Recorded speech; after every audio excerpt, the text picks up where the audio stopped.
Now, I'm going to ask you, are your goals achievable? Yes. And are your goals stretching? Stretching? Are they stretching you enough? Did you pick goals that were just too comfortable? Because they're too. So I asked you, that's a little bit of that middle point. Yeah. But Is it achievable and is it stretchable? So do you know what stretching means? yes. So it's going to stretch you Yeah. enough that you feel like it was worth it. So if you tell yourself, you know what, this year I'm going to lose 5 pounds. But after you lost those 5 pounds, you don't even feel good enough about it because you're like, eh. So now I'm going to ask you, pick your 2 biggest ones, and I want you to put a big circle around it. Okay. What are your 2 biggest ones? Out of all this, 2? Okay, wait. What if I told you 2 that are immediate? Buy my first property. Wow. Is that a big goal or is it a small goal? It's a very achievable big goal. Is it achievable? Mhm. And if it is achievable, is it stretching enough? Mhm. So cute. Excellent. Another one. So that's a good goal by 2021. Now I need you to make sure that it makes sense. You break down the math backwards. So now I want you to break it down backwards. If you're going to buy a property this year, what do you need to happen? What needs to happen? You guys realize that most of the time that we plan our 2021 or we plan a year, I've been doing that for 5 years in the company business plan.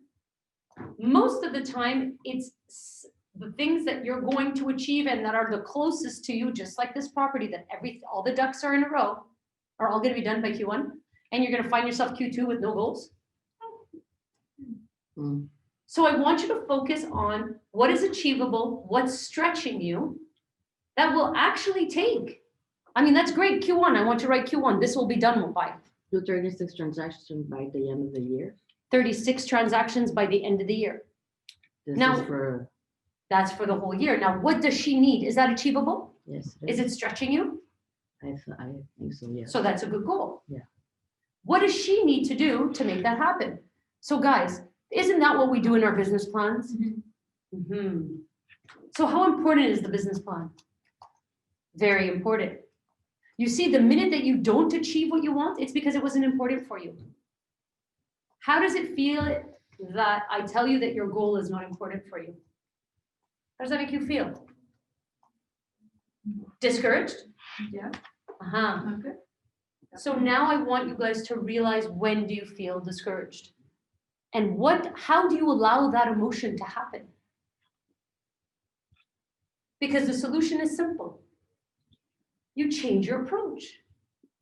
You realize that it has become a priority for you to find a solution.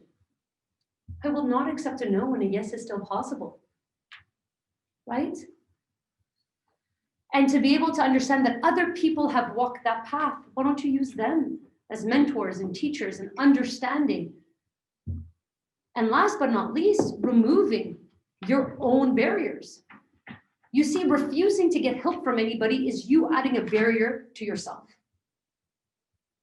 Right? You saying I want to lose 30 pounds, but know you're going to munch on a bag of chips every night, you are proving yourself wrong every time. What does that do to your confidence? Right. We're here to build your confidence, not to shut it down, because the rest of the world is going to do that for you. In fact, maybe your brain will too.